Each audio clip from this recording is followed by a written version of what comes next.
Welcome everyone.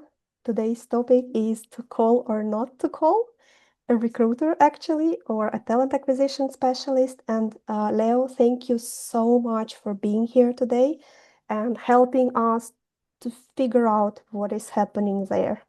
And before I have questions, I ask questions from you. Would you like to introduce yourself so we know who you are? Yeah, sure. So I'm Leo. I've been a recruiter in Finland for nearly 10 years. I'm currently working in the defense industry, but I've worked across, a huge amount of sectors, everything from SaaS to home services, cyber. I've been an agency recruiter. Um, so I've done a lot of different stuff in Finland. I've known Lydia for, was it 2 years, 3 years? A while, enough time. So always happy to volunteer my time because what she's doing is really good. Um, yeah, and I think a lot of like I say my experience is really quite diverse. I'm not sort of like a specific technical recruiter or like a marketing recruiter, right? My roles are essentially everything. I've been doing hackers, I've been doing marketers, I've once tried to recruit someone whose job it is to do video during operations, like in an operating theatre. So yeah, I've done a lot of different roles. And the reason why I like to talk to you a lot and is because you're very direct and clear-minded. And that's a very like and honest as well. These are the qualities I appreciate a lot in you.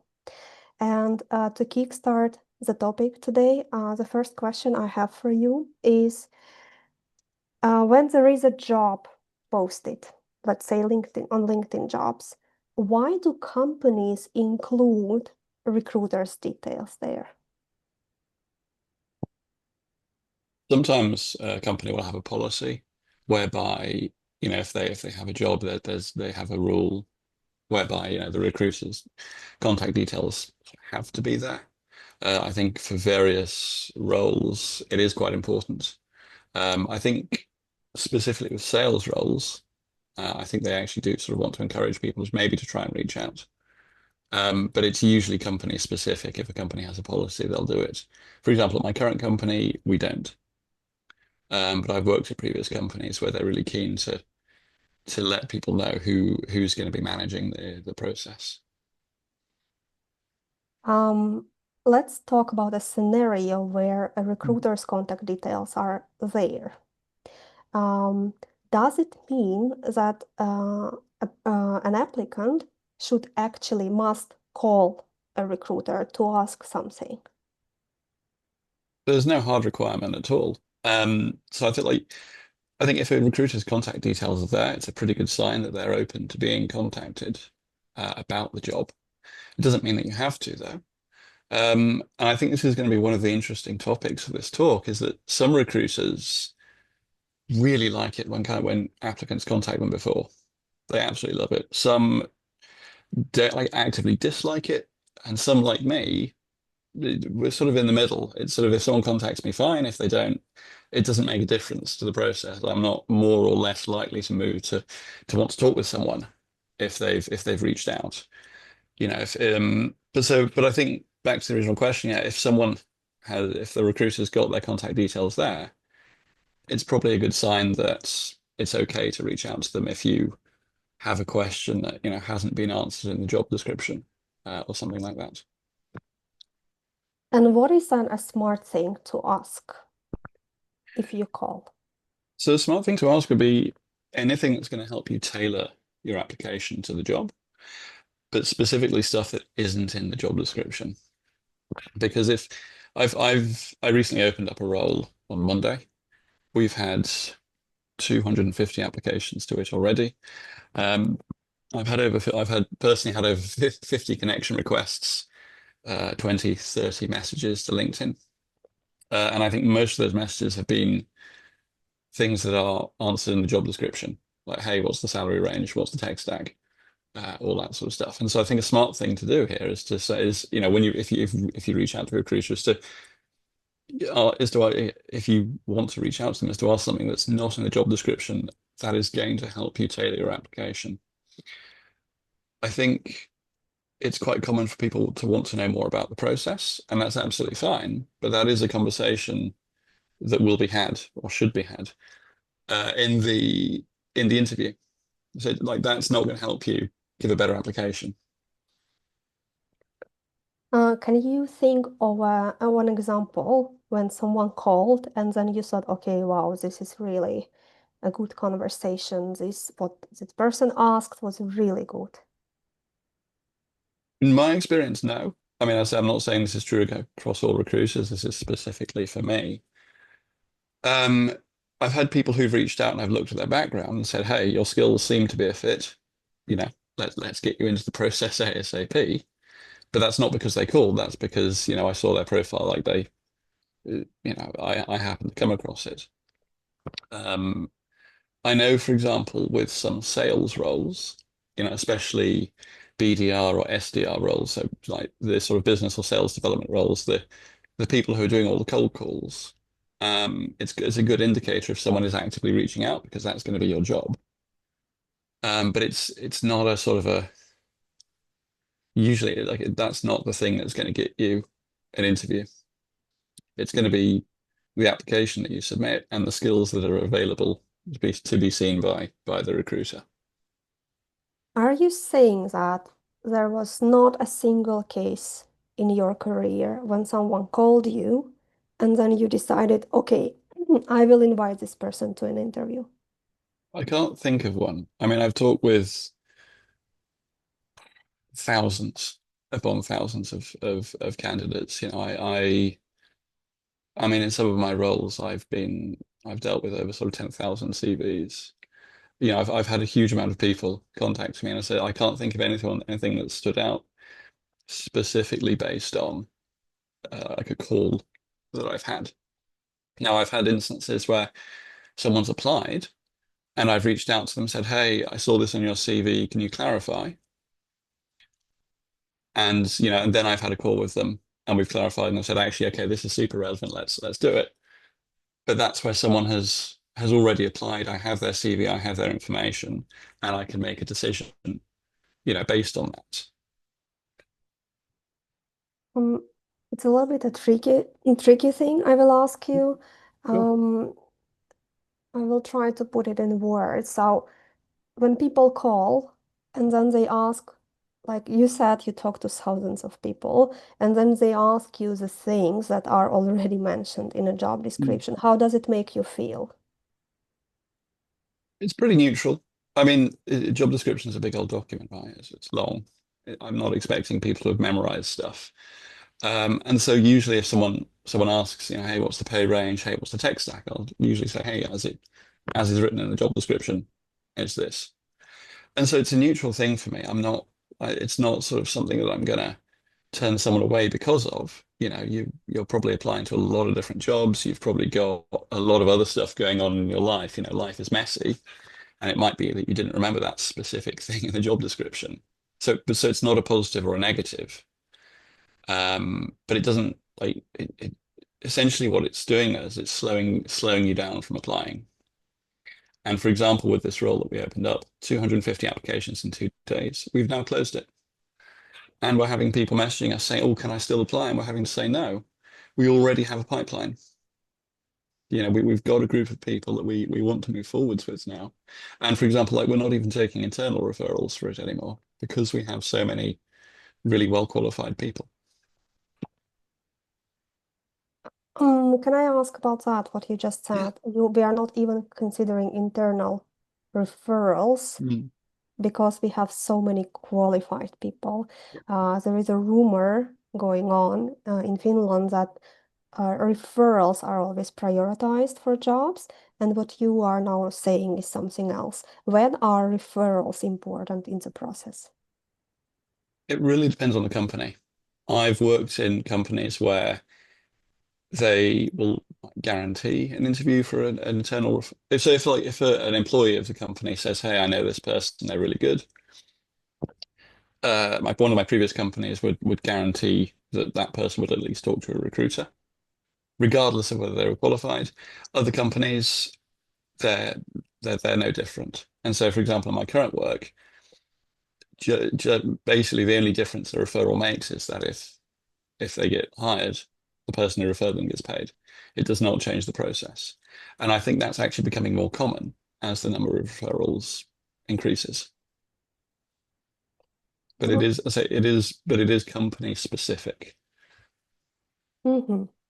Coming back to our topic today, basically what you are saying is when people call you or not calling you, it does not influence your decision on inviting them to an interview or not.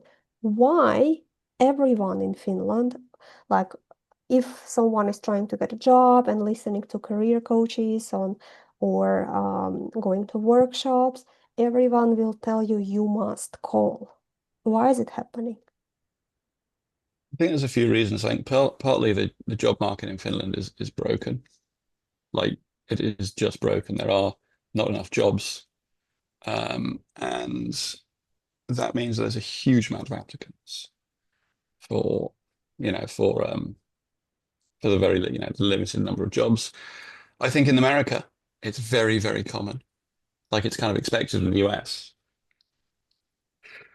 And so and I think that bleeds over. I think, a lot of the hiring, I'm just going to close the comments for a moment. I think in the US it's really common, and so that does bleed over. I mean, we've seen a lot of hiring practices in the US you know, because they're really prevalent there, happen in Europe. And I think in a way, at the end of the day, again, if it's not going to harm your application, why not in a way? Hmm. And as I say, from my experience, what it's going to do is it's going to delay you actually sending in an application, and that can make a difference in some cases with some roles. And I think with a lot of entry level roles, especially, it does make a difference. Potentially with more senior roles, not so much. Hmm. Yeah, I got it. Thank you a lot. Coming back to your particular case from Monday when you posted a job Mm, and you said in 2.5 days you already have 250 applications and 20 to 30 messages on LinkedIn. mm. What I hear from people I'm working with daily, you know, Lydia, I reached out to a recruiter and they never answered back. Could you kindly explain what is happening there? Yeah, so there's a few reasons for this. I think partly you need to remember what a recruiter's role is, especially an in-house recruiter. So a recruiter who works specifically for one company. Their job is to find candidates for roles, not roles for candidates. And so if someone messages, say for example, someone applies and messages me and says, "Hey, can I have an update on my application?" Yes, like you've applied, you're in our system, you are a candidate for a role. Of course, I'm going to get back to you. However, if someone messages me, they haven't applied, I'm not connected with them on LinkedIn, I don't know them at all. My priority is to manage the candidates who are already in the system. And so if I have time, I will get back to all my LinkedIn messages. But my priority again is for the roles that I'm working on the candidates who are in the system. And if this, and I think, I mean, I know there's a lot of talk about, people being ghosted, and it absolutely sucks. And there are, some instances where, human error just means that messages get missed, candidates, we click the wrong thing and the message doesn't get sent and then they're disappeared and they're out of the pipeline. That does absolutely happen. Um, but I think there's a lot of times when actually, that there isn't space, to actually get back to someone, especially if you haven't applied. Now, if you apply and you send a recruiter a message saying, "Hey, I've applied," what's happening? It might be that the recruiter is only going to get back to you via official channels. That might be because they want to keep all the messaging in one place for security. It might be for GDPR, because say, for example, if you were to reach out to someone and say, to a company and say, "Hey, I want to remove all my information," right? if it's all on the ATS, all on the system they're using, it's really easy to actually officially and very properly remove it. If it's spread across various emails and platforms and that sort of stuff, some of it can't be removed.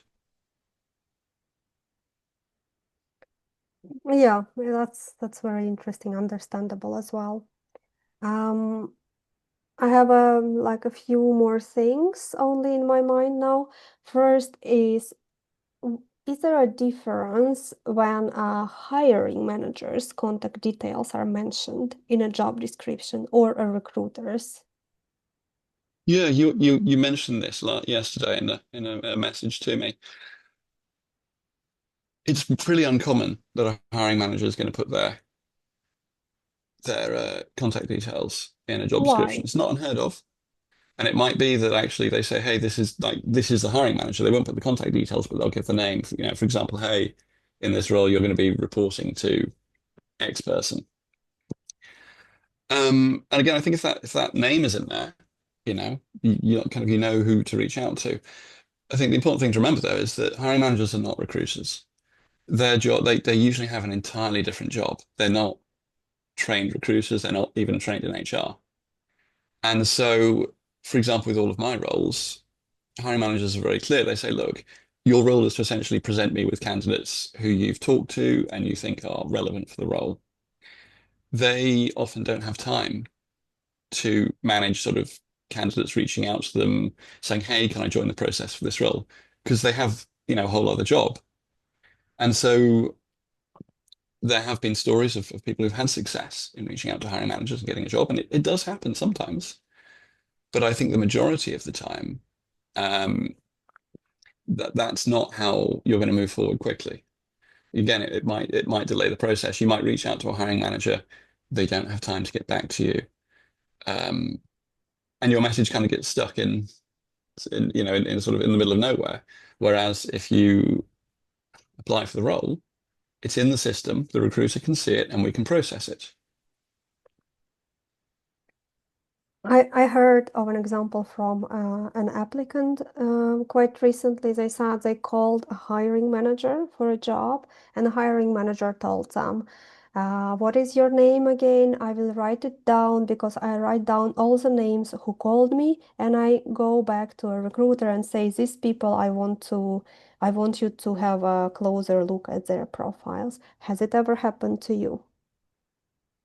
Sure, yeah. So for some sales roles, again, specifically with sales, yeah, because that's your job, especially if you're going to be working at the beginning of the funnel. Your role is to do a lot of cold calls, reach out to people, be really, really persistent. And so for some roles, and specifically some hiring managers, that's absolutely what they do. It's not necessarily standard across the industry. For example, all of the hiring managers I work at in my role, none of them will do that. If someone contacts them, they'll say, please apply. They'll say, just follow the process, you know. So it absolutely happens, but I don't think again, in my experience, it's not super common. And I haven't just worked in Finland, I've worked in companies across, the Middle East, the US, the APAC region. I've worked in companies in Australia, and the large majority of the time, hiring managers will say, look, just send your application and we'll deal with it there. Has it ever happened to you when someone called and asked you, but who is a hiring manager for this role? Or can you give me contact details of a hiring manager? If yes, then what is your response to that? Yeah, so that's really common. I think it's a fair question to ask. What my response is, again, in my role, the hiring managers don't want to deal with the HR or the recruitment side of things. They want to be presented with candidates who they can then decide whether they want to move them forwards. And so what I'll often say is, look, I'm more than happy to discuss that if we get to the interview stage, because it's not relevant for applying. It's not going to make your application better or more tailored if you know who the hiring manager is. Again, some hiring managers will want to work with people who they've worked with before. I think if that's the case, you may already know this. You may already know who they are, and if you don't know them, then that might be, a little bit more difficult for you to get into the process because, they're clearly prioritizing people who, who they know. But yeah, I know I tried to ask that already, yeah, but I will yeah. try again. Try again. You're saying, you said that you need information that will help you to tailor your Yeah, application. Like, so basically, I call and I try to figure out something yeah, that would really help me to yeah, tailor my application to apply.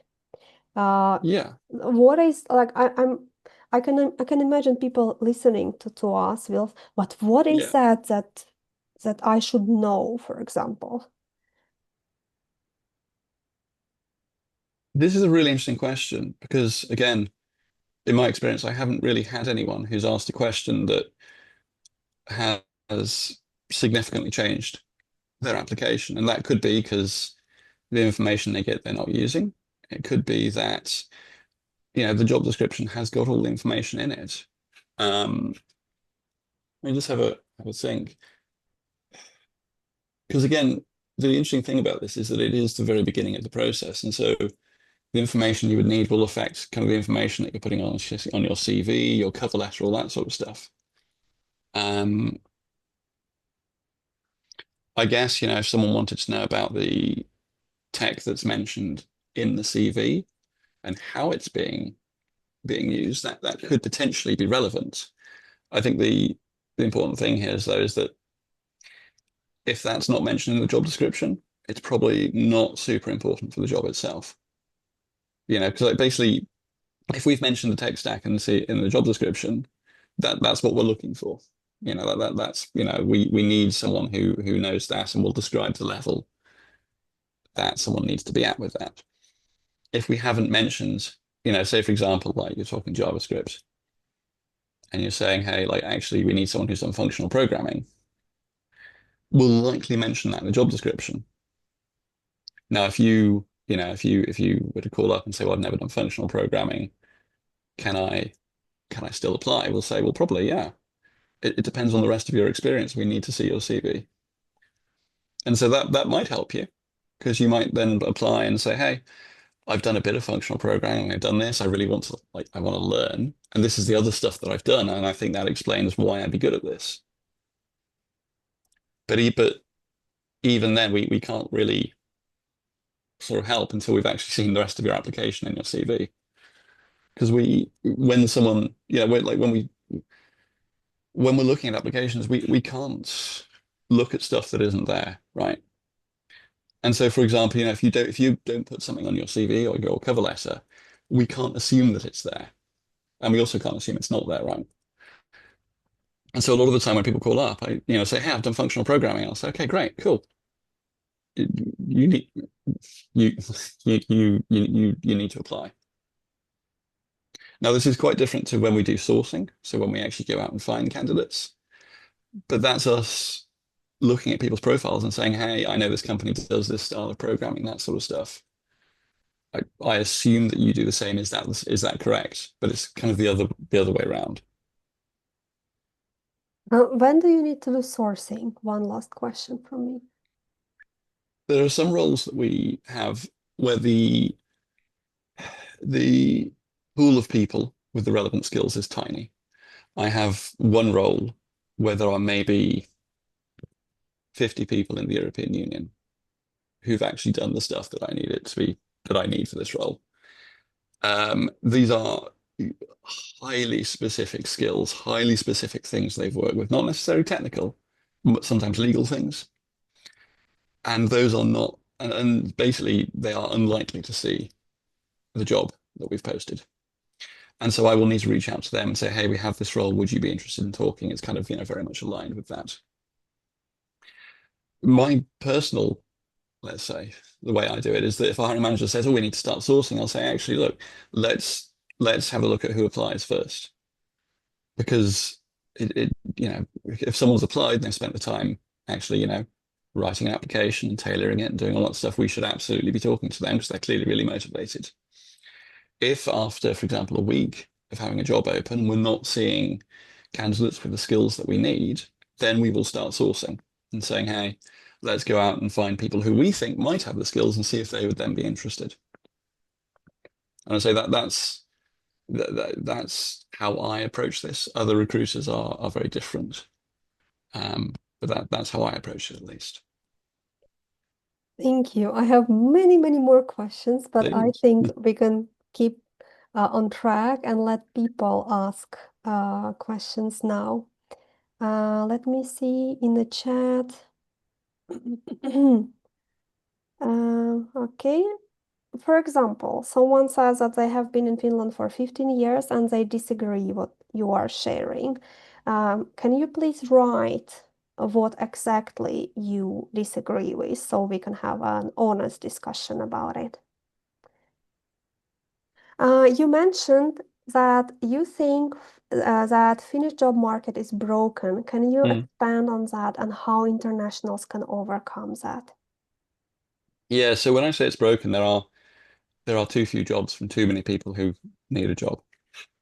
The companies are, kind of worried about income at the moment, which means that they're not posting open roles. Um, and there are a lot of people, whether you're a student, whether you've been laid off, whether you've moved here, for other reasons, and you need a role, you need a job. And that's kind of what I mean when I say it's broken, is that it's simply just that there aren't enough jobs at the moment. And so it means that companies can be really, really specific in what they want. I think approaching this, again, it comes down to tailoring your application. When I'm looking at applications, that's all I have to decide whether I want to talk with someone. Your CV and your cover letter, that's all I have. And so I have to make a decision to whether I talk to you over someone else, um, based entirely on that.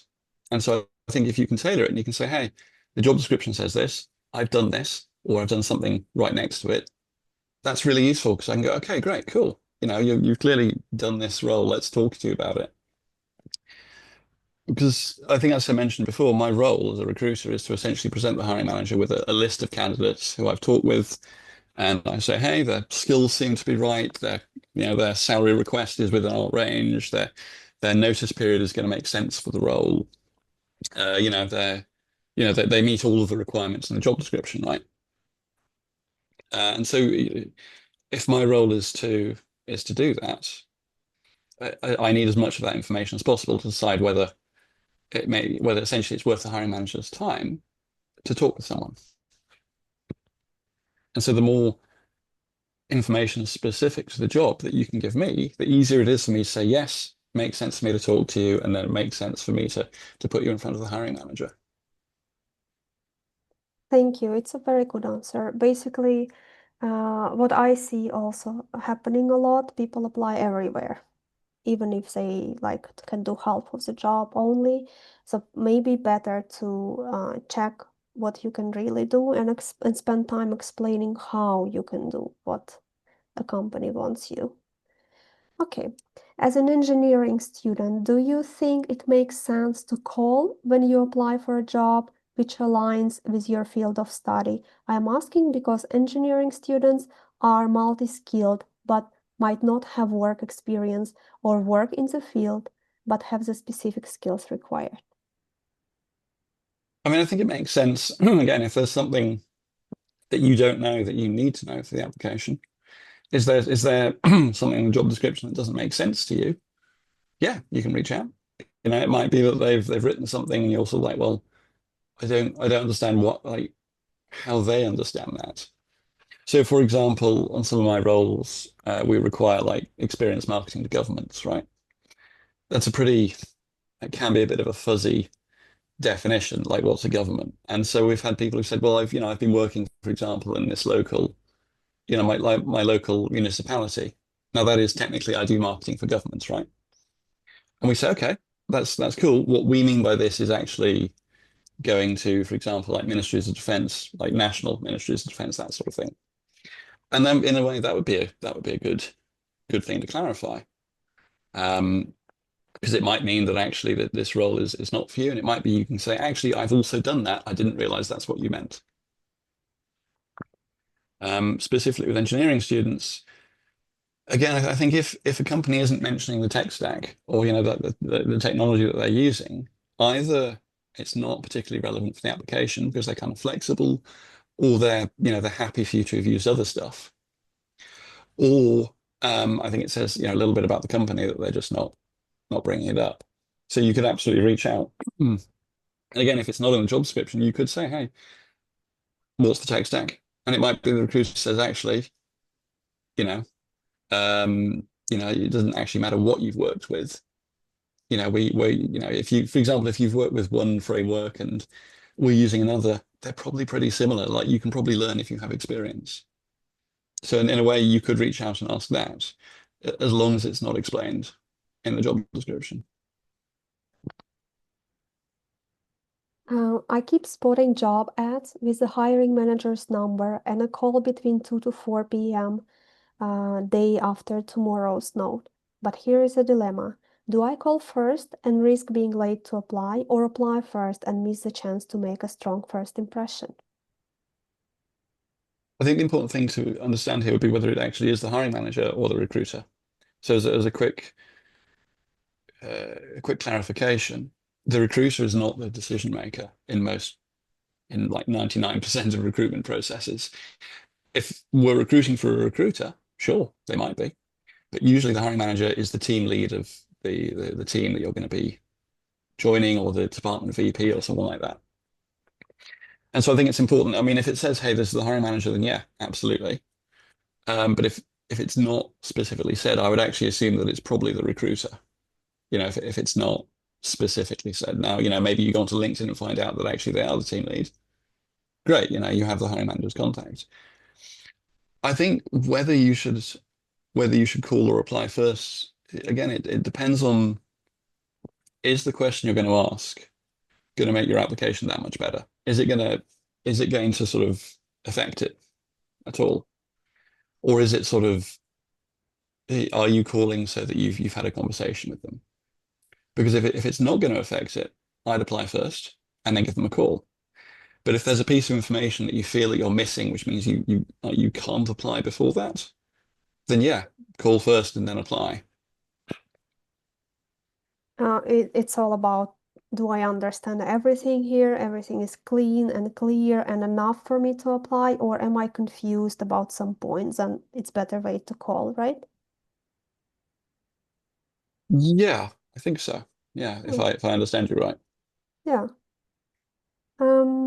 If there are two candidates who have similar profiles for a particular role, and the only thing that sets them apart is Finnish speaking and non-Finnish speaking, is that a factor that is taken into consideration? This is really company specific. So some companies will, it depends what, I guess it depends what their working language is. It depends on the culture inside the company. So it's really, really difficult to say. Um, I mean, at my current company, unless your role specifically requires Finnish language, we're not gonna like that. It's irrelevant in a way. Like we have some roles, let's say, where you're going to be working with like contractors. You might be working like, especially for like facilities roles, you're going to be working with maybe builders who don't speak any English, and therefore English, like Finnish, is a hard requirement. But there might be other roles where actually, like, I don't speak Finnish. I've been here 10 years and I don't speak it. Um, but I think it's really company specific, that, and it's not something you can necessarily work out. You could call and ask up. You can call up and ask.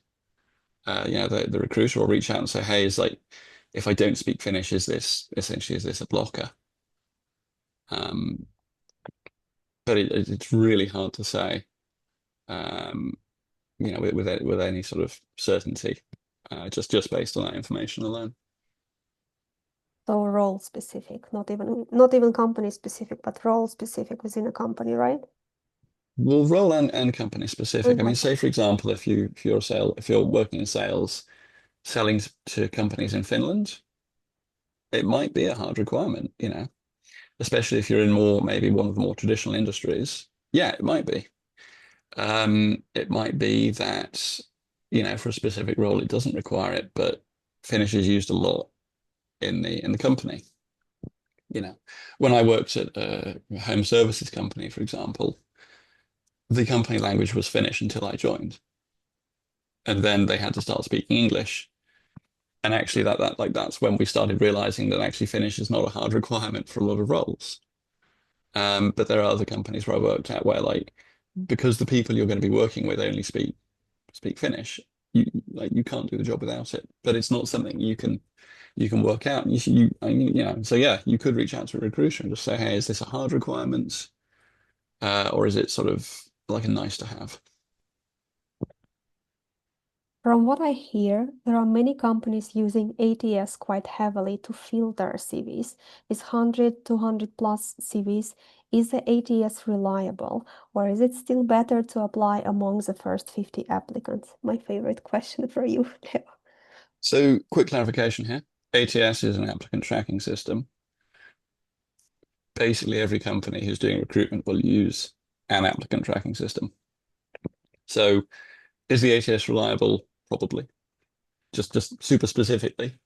Yes, it probably is. Now, whether they filter um, in the EU, uh, it's not legal to make a decision just based on AI. Essentially, a human has to say yes or no.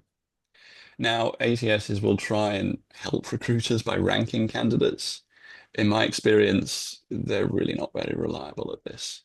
I think the last five people who have been hired in my processes on our ATS have had relevant scores of like 10, 15%. So I ignore them just entirely. They're completely pointless to me. Now I know some recruiters do use them, and again, it's kind of a personal choice.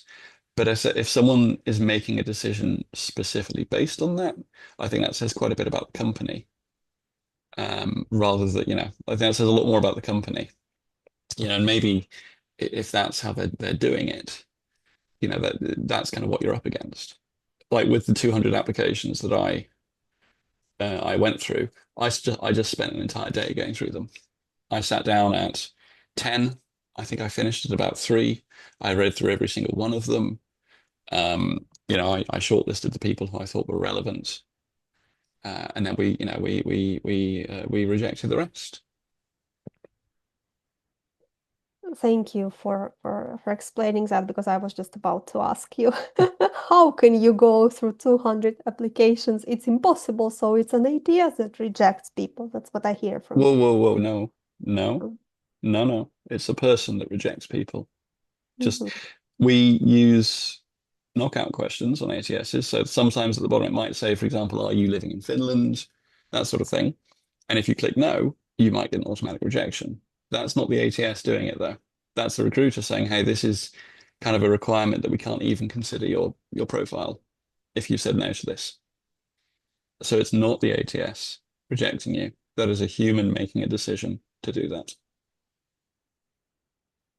How would you know you would be among the first 50 applicants? And I would like to add to that, is it important to be among the first 50 applicants? Really good questions. So in a way, it's quite difficult to tell. You can set up notifications for jobs, and if you apply within the first few minutes, you probably are. But it's very difficult to tell because you don't know how many other people are applying. Within half an hour of this job on Monday being opened up, I had 73 applications. So depending on when you applied, you might have been within the first 50, you might not. For some roles, it can help, especially, again, if once a recruiter's got a pipeline of candidates that they're happy with and, they've got enough to talk to, um, they will probably close the role, which means that you can't apply anymore. And so in those cases, being earlier is absolutely better because it means you can get your application in front of a recruiter. For other roles, and these generally tend to be more senior, more specific roles, not necessarily technical, but specific, requiring really specific experience or, well, yeah, specific experience. It's not so important because these roles will be open for a while. We're going to be doing sourcing, but we will also be monitoring the inbound for them. And so in a perfect world, yes, you would apply for a role as soon as you see it. But if you're applying for a role without tailoring an application, you're much less likely to get an interview than if you're to tailor the application and then apply. Because if the information that we're receiving isn't relevant to the role, it doesn't matter if you're in the first 50. To me, it matters whether someone's experience seems to be related to the job. Um, Related question to that, and I think you answered, but just maybe clarify that in Sure. one sentence. If someone's applying for a role close to the end of the application period, can it happen that their application might not be even handled, even if they might be a good fit for the role, because there are already enough candidates in the pipeline who applied in the first days after the job ad had been out? Thank you. Technically, it's possible, yeah. I mean, so some jobs will have a specific application period. They'll say, hey, we're going to be receiving applications between X date and Y date. Usually with those, again, you've got to kind of think how a recruiter works, right? At the moment, what roles do I have? I've got 20 something roles open that I'm managing. If I were to say, hey, this role is going to be open between these two dates, I probably wouldn't monitor the applications until the end date, and then I'm going to go through them all. And so in a way, it won't make sense. Some companies will say, this is the application date, but we're going to be moving forward with people as they come through. That's a fairly good indication that you should probably try and get your application in fairly quickly. Because A, they've said they're moving forwards with people, and B, you have a limited window. But a lot of it does depend on the inbound. I want to make sure that I can get back to everyone who's applied to my roles. Now, that sometimes means I need to close the role so I have the time to be able to process everyone's applications, to be able to read them, and to be able to decide who to move forwards with, and to email those who we can't move forwards with. I heard from many recruiters that in Finland no company uses ATS yet. Please share your experience on that. I'm not sure which recruiters you're talking to, but as I say, the ATS is an applicant tracking system. Uh, Most, if not all, companies will be using one. Um, Whether they're using AI in an ATS, that might be what they were referring to. Um, and I mean, AI is kind of everywhere at the moment. Its usage sort of depends and varies depending on what you mean by it. As I say, I mean, some ATSs will use AI to try and rank candidates based on their CV compared to the job description. That is using AI. Um, I know there are some recruiters who'll put a CV into ChatGPT with a job description and say, hey, is this a relevant CV? Um, that's not something I do because it's not very useful and it takes longer than actually reading a CV and deciding if it's useful. But it does sometimes happen, and you can prompt your CV against that and that sort of stuff. But I think nearly every company in Finland is using some form of ATS to answer specifically your question. Hmm. I also would like to clarify that your CVs have your private data, like email, phone number, sometimes your street. And we live in Europe and we have GDPR rules here. ATS is a way to legally process your information. And also, you should be able to come to any company and say, I want you to remove all the data about me, and they should be able to do it quickly. So, ATS is a software. Maybe exactly like Leo said, it's a question about AI in ATS. Yeah. And if that rejects you or not, most likely that's the case. I often hear that applicants must make their CV ATS compatible. Is that right? And what does it mean? I would like to ask as well. What does it mean to have a CV that is ATS compatible? Yeah. I think 10 years ago, that was a really interesting question in a way because there were ATSs. I mean, I think if I remember correctly, Boeing got sued because of this. But so Boeing, the aerospace company, if I remember correctly, they were sued by a group of candidates who, because certain words weren't on their CVs, or at least the ATS wasn't picking it up, weren't, they were being sort of moved to the reject pile. That nowadays is less of the case. I think when it comes to like ATS compatible, What an ATS does is it, again, as Lydia says, it basically organizes all of the applicants and their information and keeps them in nicely delineated buckets. So if you're submitting a CV, the ATS will try and read it and it'll try and, pull your, for example, your email from it. It'll try and pull, if you've got a GitHub link, it might try and present that to the recruiter. If you, for example, if your CV is an image, like a JPEG, it's really difficult for an ATS to do that. If your CV is a PDF or a Word document, it's probably a lot easier for them to do that. I'm not a technical person, so I can't speak to exactly how it happens. Um, but again, in my experience, like as long as I have a CV to look at, I don't particularly care what format it is, as long as I can read it. Now, I have had some CVs in Word documents where they've used probably really cool fonts, which don't render properly. Or like, if the font isn't attached in the file that gets sent, the ATS can't read it and it comes out in gibberish. It comes out in just a series of characters that I can't read. Um, but in general, an ATS compatible CV it's a bit of a myth, but what it basically means it's a CV where the ATS can pull the essential information for a recruiter.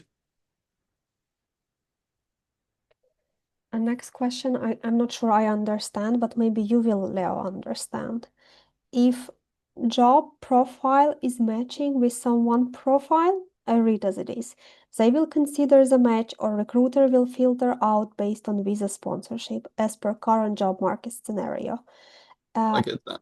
I think I understand what you're talking about. yeah, Essentially, if your profile matches a job, will a recruiter reject you if they can't uh, guarantee you that you have visa sponsorship, right? As I understand it, that's what you're okay, asking. If you yeah, could put like a yes or a no in the chat, that'd be super. Because then if it's a no, we can work on what you mean. And if it's a yes, I'm happy to answer.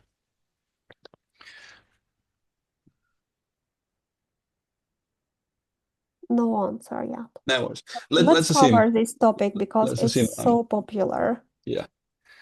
Generally, that sort of thing is something I'll check in an interview. Like at the end of the day, it's too much information to collect at the beginning of a process. It's too like if I say, do you have the right to work in Finland? And someone says yes, great, cool. I'll find out what that means, in an interview. I don't generally ask this in the application process though, because it's irrelevant. It doesn't help me decide. Because say, for example, someone says, hey, I'm here on a tourist visa, but I'll need an employment contract to get the role. Well, great, fantastic. That's what we're offering. So it's not a blocker, but it's something that I want to discuss. Now, there are some companies, of course, who will reject if they don't think someone has the right to work in Finland. Some companies will not. It's very difficult to say, like to sort of give like a general guidance on this because again, it's very company specific, kind of industry specific as well. For example, if you work in a highly regulated industry, yeah, they might require one. If you're working in, less regulated industry, um, it might be there's a lot of flexibility, and that will depend on the company. Do you have any opinion regarding how the CV needs to be presented in terms of style, layout? Do recruiters prefer more vibrant, popping out CVs or straightforward, black text, white background CVs, assuming both CVs are clear and to the point? That's the key bit, clear and to the point. I personally don't care what a CV looks like as long as I can get the information I need. For example, if I've got like a marketing or like a software developer role, does your experience explain why you're relevant for the role?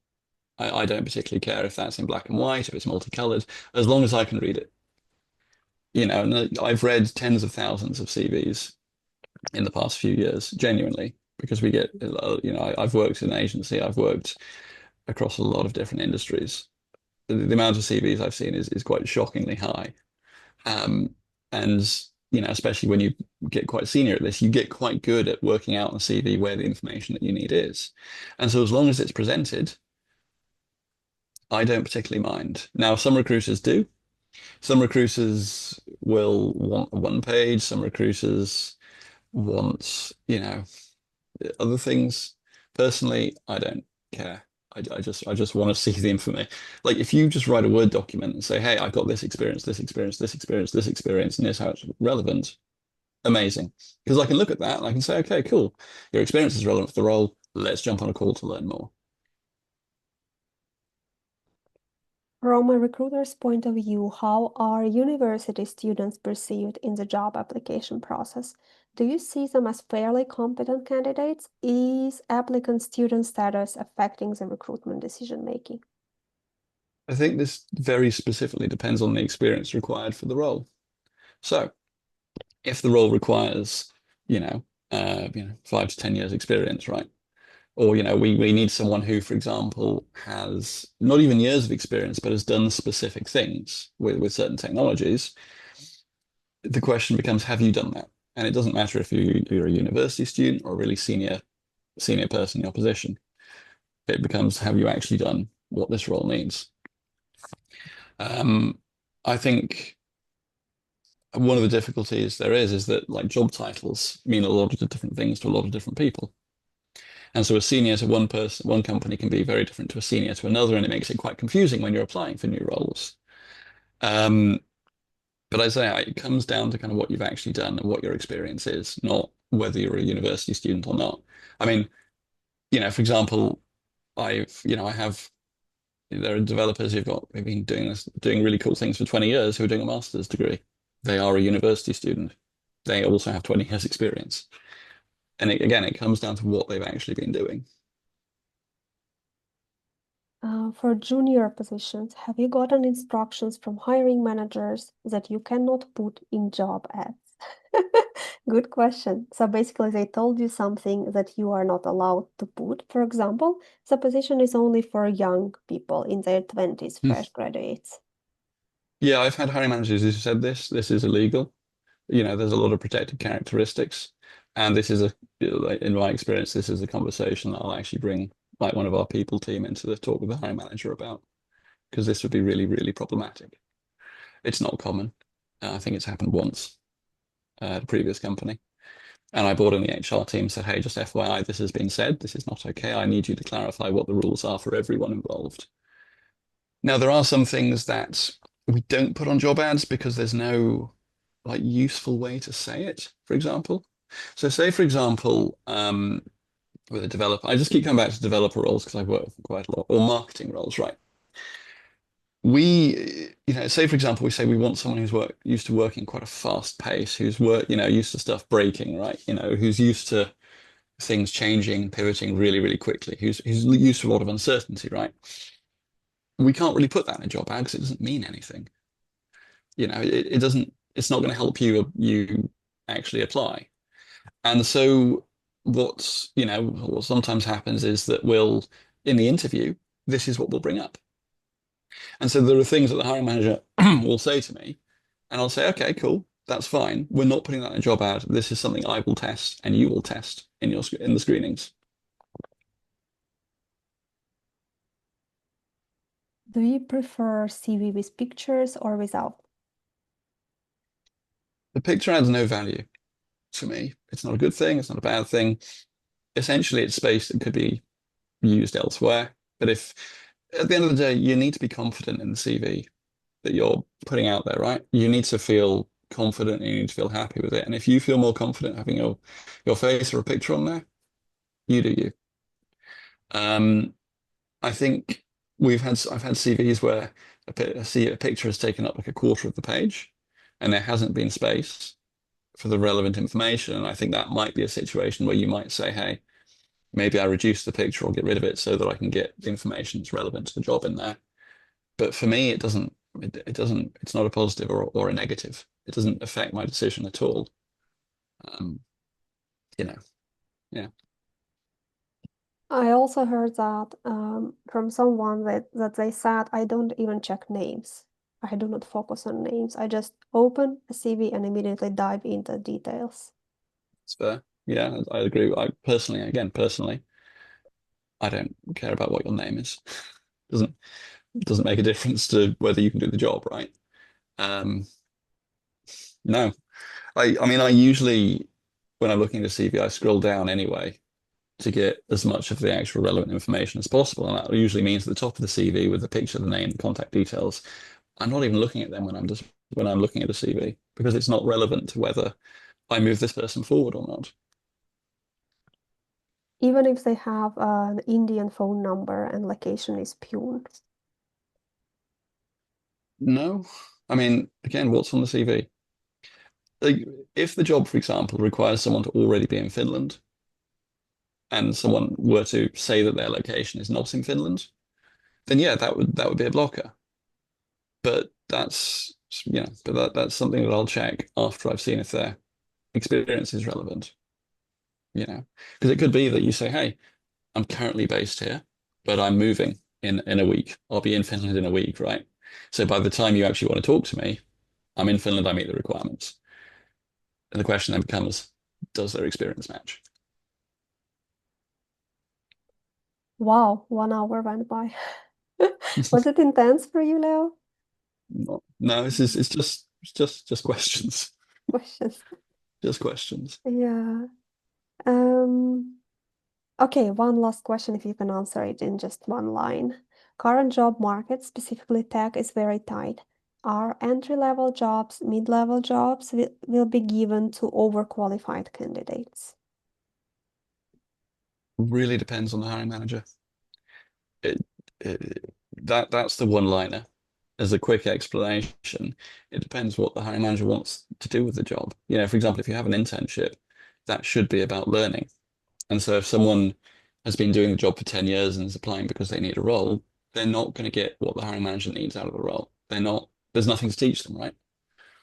Whereas if you have someone who's been doing something else and then is applying and they've got a really interesting reason as to why they're moving into this new field, amazing. You can learn. Again, it comes down to what experience do you have and is that relevant for the role? And how do you describe that? But ultimately it does come down to the hiring manager. Hmm. Leo, thank you a lot, like Always. a lot, a lot, a lot.